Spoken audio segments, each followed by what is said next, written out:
Now turn to Section 1. Section 1.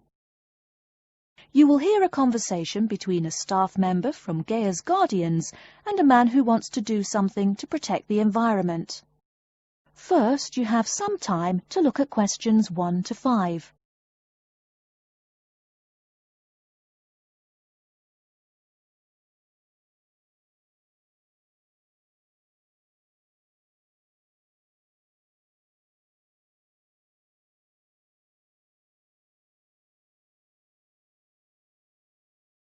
You will see that there is an example which has been done for you.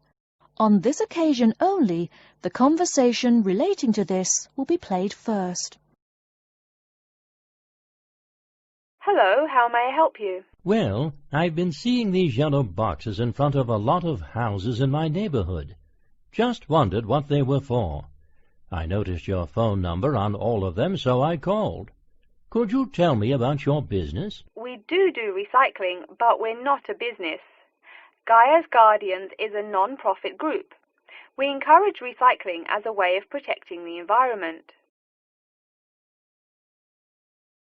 The woman says that they encourage recycling as a way of protecting the environment. So, recycling has been written in the space. Now we shall begin.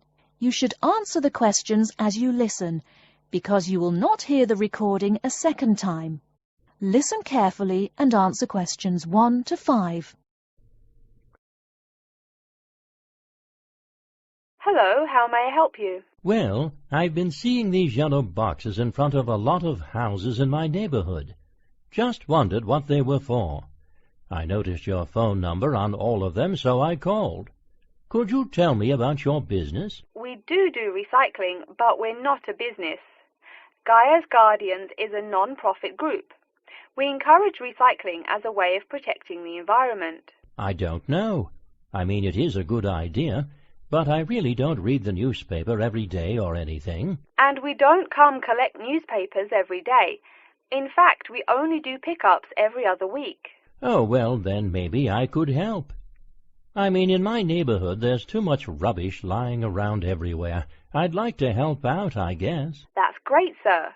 You're doing the right thing. Okay, I need to get your contact information. What's your name, please? Peter Wisrow.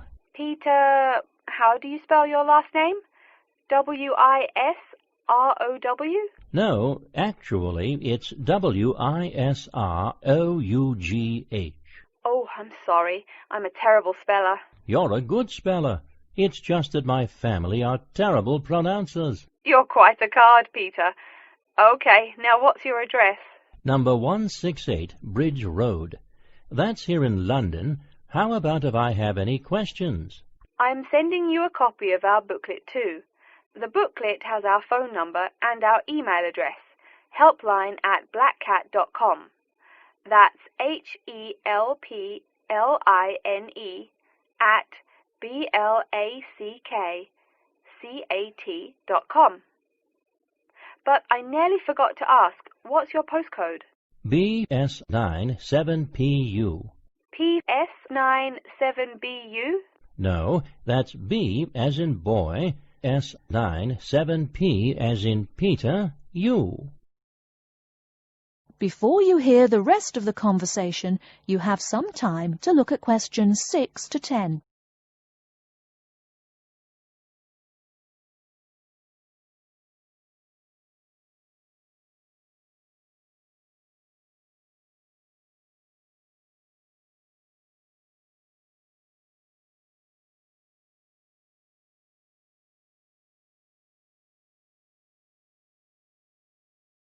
Now listen and answer questions 6 to 10. So I'm guessing those yellow boxes I saw are for recycled newspapers. Yes, that is correct, and it's free of charge. Wow, that's good news. Do you recycle anything besides newspaper? Oh yes, we recycle most everything. Glass, plastic, paper. Oh, so I can put like glass and plastic bottles in the box. Sorry again. Things like that you have to bring to our collection centre. And where is that? Our main centre isn't that far from you. It's actually right on the east side of Central Park. That new blue building? That's the one. Cool. Hey, what's with all those different colored boxes outside that place? Oh, that's for the different materials we recycle. The blue is for metal, the green is for glass and plastics, and the yellow, of course, is for paper. Okay. I'll try and manage to keep all that straight.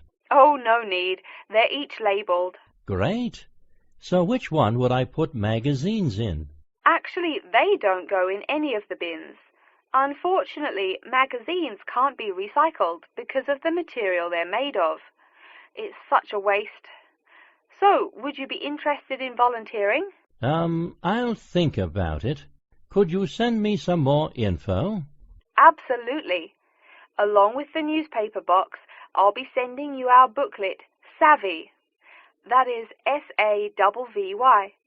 It tells you about what you can do to protect the environment in your daily life. Plus, it lists things you can do as a volunteer with our group. Hey, that's cool. Thanks. My pleasure.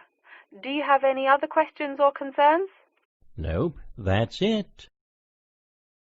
That is the end of section 1. You now have half a minute to check your answers.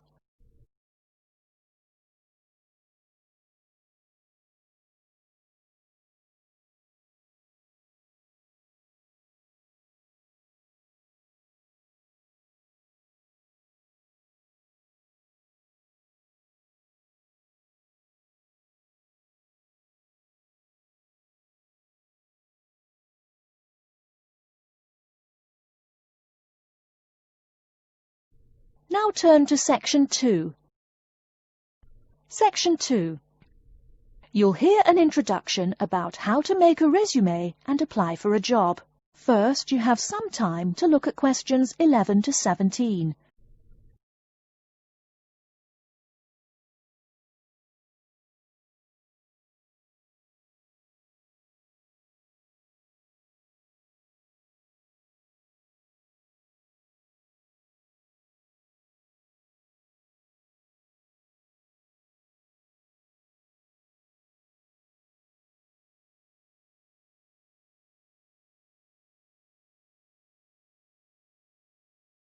Now, listen carefully and answer questions 11 to 17. Welcome everyone to today's seminar on CV and interview skills. Remember, your CV is probably the most important document you will ever write. It opens the door to your career, and that job interview is probably the most important meeting you will ever attend. It's like stepping through that open door. So let's roll up our sleeves and get down to work, shall we? First of all, I cannot possibly tell you everything you need to know about writing a resume in the time we have. But let me tell you that there are dozens of great websites on the internet. These will give you all the suggestions you need. If you look at the paper I gave you, you will see a list of the dozen most popular sites. I can mention a couple of important points, however. One is that your CV or resume should not be too long. A page is about right. Why?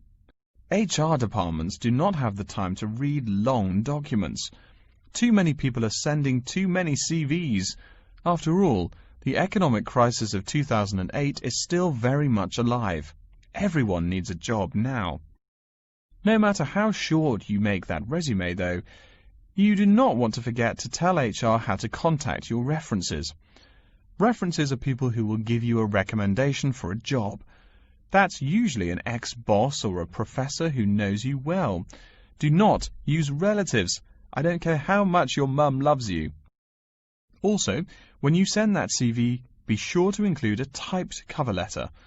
A cover letter is a letter where you basically are asking for a job. It's like introducing yourself.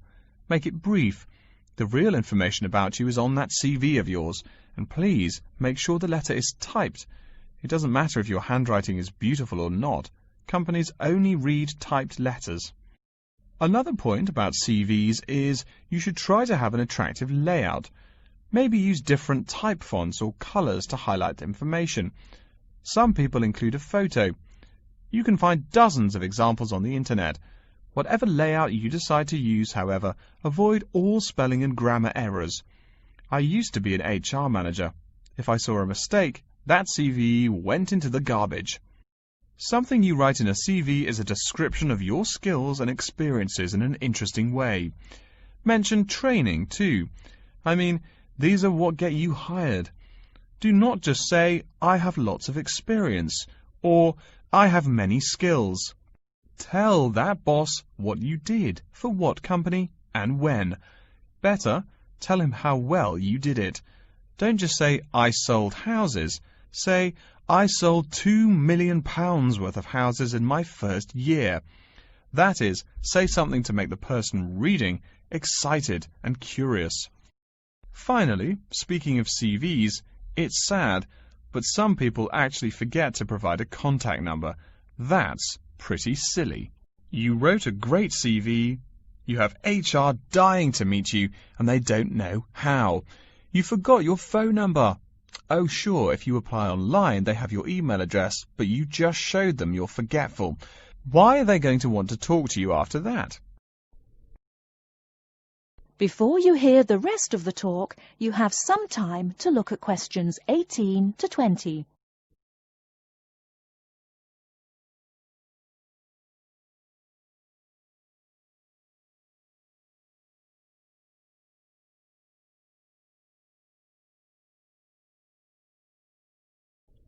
Now listen and answer questions 18 to 20. All right, moving on to the actual interview. I'll go over what you need to know by the end of it and what you can discuss and negotiate on later once it looks like you'll be offered the job. First, there's working hours. It's not that necessary to hammer out the hours off the bat, especially since it's easy to come off as lazy when the first thing you bring up is how much you're going to have to work. You can also find out more about possible promotions later on. It is important, however, to get a feel for how much you'll be paid. You should make sure the salary range is commensurate with what you're worth, and if you're not, you can move on to better opportunities. Being sure you're going to make what you want to live on is much more important than issues like your pension. You're all so young that your pension is not going to matter for quite a long time. You should find out about what skills you must know for the job and what they'll teach you. In addition, if the company will provide training, you should find out how long the training period is and whether it is paid. Beware of any jobs that want you to train for a long time without appropriate compensation. Speaking of compensation, find out about holidays as well. Do you get paid vacation time? Are you allowed to take personal days? Do you have to work on national holidays? Once you work out these main issues, you can move on later to details like the location and expected attire and whatnot. Wow, that's a lot of information. Let's take a break so you can think everything over and ask any questions you may have. Don't hesitate to come and see me if you need any clarification on all this stuff. That is the end of section 2. You now have half a minute to check your answers.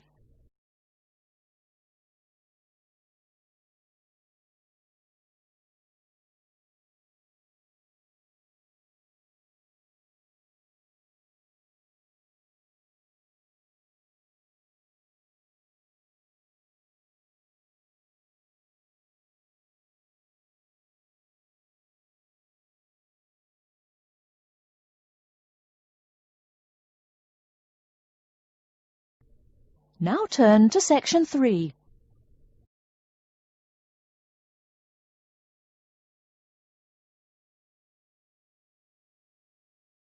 Section 3. You will hear a man called Frank talking to Dr. Lindsay about what he should study if and when he returns for further classes. First, you have some time to look at questions 21 to 25.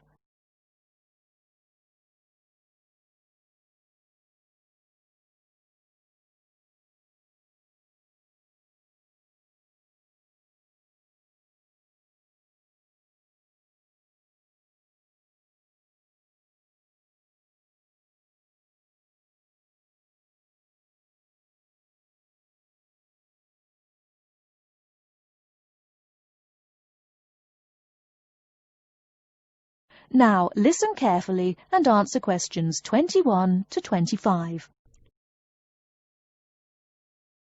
Hello, are you Dr. Lindsay, the returning students advisor? Yes, that's right. Are you Frank? Your appointment wasn't until 2, but that's okay. Please come in and have a seat. Thanks. I like to arrive early whenever I have anything to do. That's certainly a praiseworthy habit.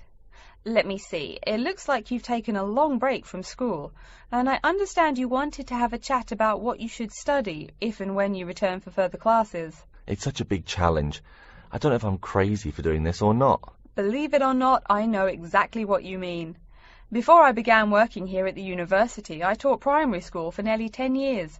It takes a lot of courage to go back to school. I feel more shy and scared than the primary students I teach. In the schools I taught, I found today's youngsters are very sure of themselves. In terms of intelligence, I have a lot to teach them, and the maturity level of much of my class leaves something to be desired. But in terms of confidence, wow, a lot more confident than I am now, that's for sure. Stop fretting. A brave man is a coward who refuses to run. Let's talk about your strong points. You seem an intelligent man. What is it you would like to study? You see, I've been teaching children for a few years, but I think I'm happier teaching adults. I think teaching students in middle school is much more satisfying because they end up being much more grateful for your work. If I may ask, what got you interested in teaching adults? A lot of things, I guess. I met my future wife back in my first year of college. She always complains that I was more interesting then. She says that now I talk like I'm 7 years old. That's probably from being with children all day. Again, I know just what you mean. My husband used to say the same thing about me when I taught kindergarten. Anything else? Well, yes. Fairly often now I run into former students and we talk. Some of them are getting close to being grown up. I guess I think more and more about how people develop over time. So I'm interested in the results of education, you know, the final stages. I see. Well, coming back to the university can be both difficult and very rewarding. There are some problems unique to returning students, you know, older students like yourself. What do you think is your greatest weakness? Well, I actually think my confidence is getting better.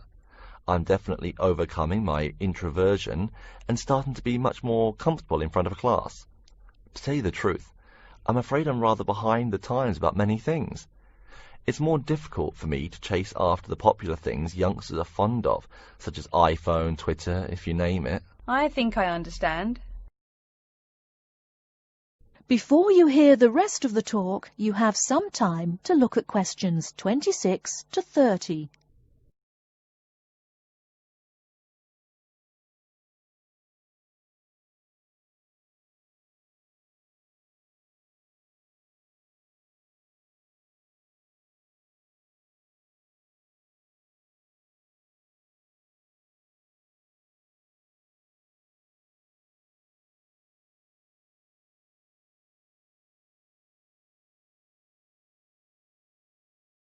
Now listen and answer questions 26 to 30.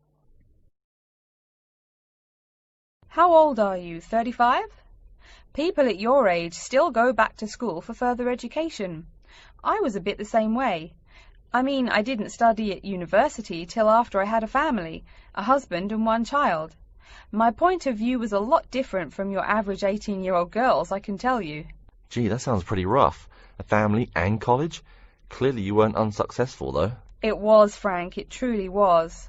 My first term at school was extremely stressful. But, excuse me, you're not here to listen to my life story. We're talking about your plans. Is there anything unique I should know about you or your past experience or plans? I'm afraid not. There is nothing interesting about my career or plans. It's really not too impressive. Now, I forbid you to talk like that. This is your one life, and if you're not interested, why bother living it? Don't be so humble, Frank. Okay. My wife says I'm a wimp. Let's talk about your dreams a bit. You want to teach adults, you said. What would you like to teach them? Well, when I first came to college, I really liked languages and literature. A lot of people have told me that for practical reasons, it would be more rewarding to choose business management as my major. But I made up my mind to study liberal arts once I got the idea of going back to school. I must say it's refreshing to meet someone who knows there's more to an education than computers and finance. Let's have a look at the university course catalogue. Excuse me, Dr. Lindsay, before we do that, could I maybe ask you some questions about changes in university life?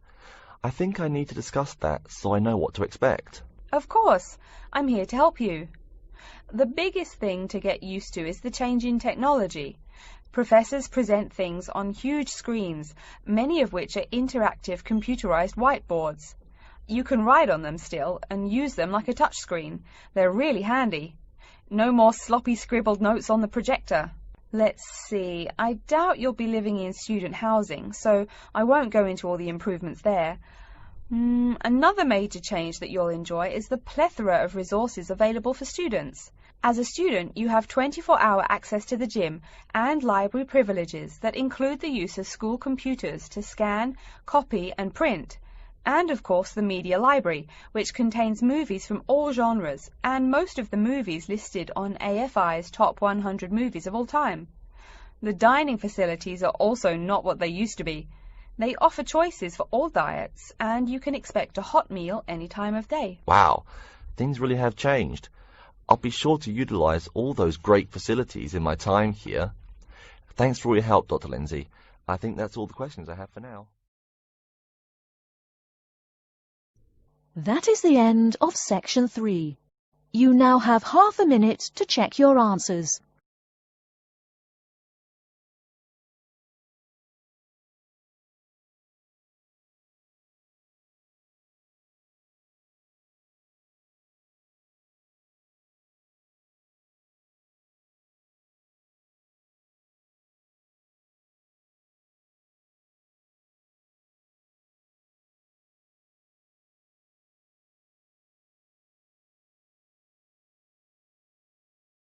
Now turn to section 4.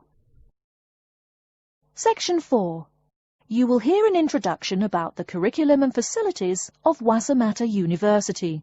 First, you have some time to look at questions 31 to 40.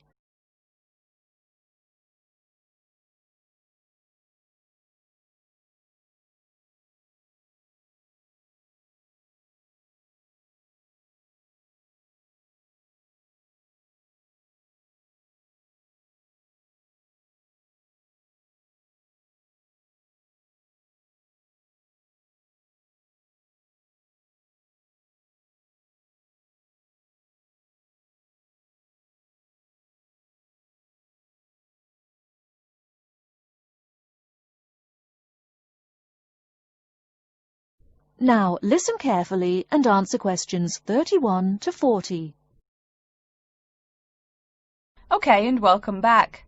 During the short break we just took, several of you approached me with questions. So before going on with the orientation talk, I'd like to address those queries. As I found, if one person asks a question, probably a dozen others are wondering about the same thing. The first question is whether Wassamata University employs modules technology as an instruction method. The answer is yes, we do. At least that's what the university catalogue says. If some of you don't understand what modules technology is, don't worry. I googled the word but couldn't find it. Apparently, though, it's a method of broadband wireless access. At least that's what an American company's website told me. But again, don't worry. If you need to know something more, your professor can tell you. Another question someone asked me was what tomorrow's workshop on research methods and skills was about. Well, research skills include any method you can imagine for finding and presenting any information you need. That's not just schoolwork either. Writing English, the native language for most of you, and finding a job are also research skills. And yes, those will be addressed in tomorrow's workshop. As you know, Wassamata University is one of this country's premier universities for the study of the dismal science, economics. Some of you, it seems, want to get a jump on their classmates. During the break, half a dozen of you came up and asked me where to find economics tomes. I know it's odd, but this school's library holdings are divided up between two libraries. Economics books are in the old library. If you look out of the window behind me, you can see it. It's the red brick building. Oh, before I forget, you economics types also need a lot of math, am I right? Well, those math books are neither in the old library nor in the new one. They can be found in the math department building. Why am I telling you this? Doesn't the invisible hand guide economists? Maybe it's good you asked. In 2008, that hand shoved most of the world economy off a cliff, didn't it? Now, I realize that most of you couldn't bring a computer printer or a photocopier from home. So I'm sure you're already wondering where you can copy things like term papers, internet articles, and things like that. I have some good news and some bad news. The good news is that there are a number of places you can make copies. These include both libraries and the Student Union building. Now the bad news. I'm sorry to say, most classroom buildings and academic departments do not have copiers students can use. So most of the large buildings you see around campus do not have copiers for students. The copiers there are reserved for professors and office staff. Oh yes, I nearly forgot to tell you. If you need to have printing done, all the copiers available to students are laser printers. Plus, for your convenience, you can pay using prepaid cards. You can get those in the Student Union building. That just covers the questions put to me. If you have more, please see me during the next break at 2:15. Right now, though, I'd like to start to give you a rundown on the various facilities here on campus. That way you won't get lost so easily in the weeks to come.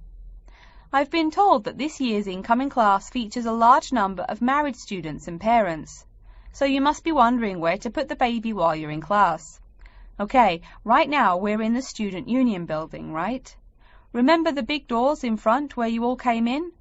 If you go out of the building, you can see the nursery is just on the other side of this building. It's only about 20 meters away. Convenient, eh? Next, we're all from different places around the country. Some of you are from other countries. That means we're pretty likely to get sick during the first months of school as we expose each other to many new viruses.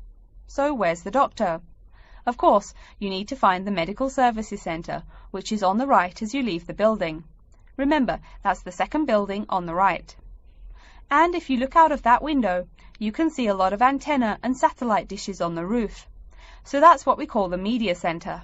Yeah, I know, I think it's confusing too. The Media Centre is next to the Medical Centre. The chairwoman of the journalism school on the first floor doesn't like it when people who wander in there mistake her for a nurse. Chances are you'll have at least one math class while you're here. That red building there, just outside to the left, is the math department building. I know, it looks about as old as the subject of math, but I assure you that the inside is equipped with state-of-the-art classroom equipment, including interactive chalkboards and surround sound in every room. Oh, can you see the back building there? Yes, behind the Media Centre. Quite new, isn't it? That's the new library, just decorated. They're back to back, you might say. If you look just to the left of it at the lower, older-looking building, you'll find the old library. It's nice and quiet, perfect for those marathon study sessions during exam week. Since the weather is so nice, why don't we stop looking at our maps, but go for a walk around the campus? That is the end of section 4. You now have half a minute to check your answers.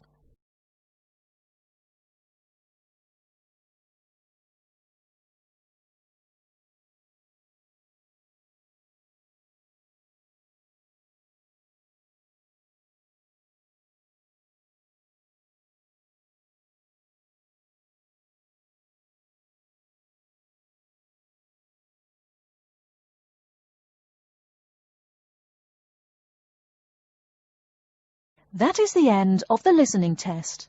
In the Ielts test, you will now have 10 minutes to transfer your answers to an answer sheet.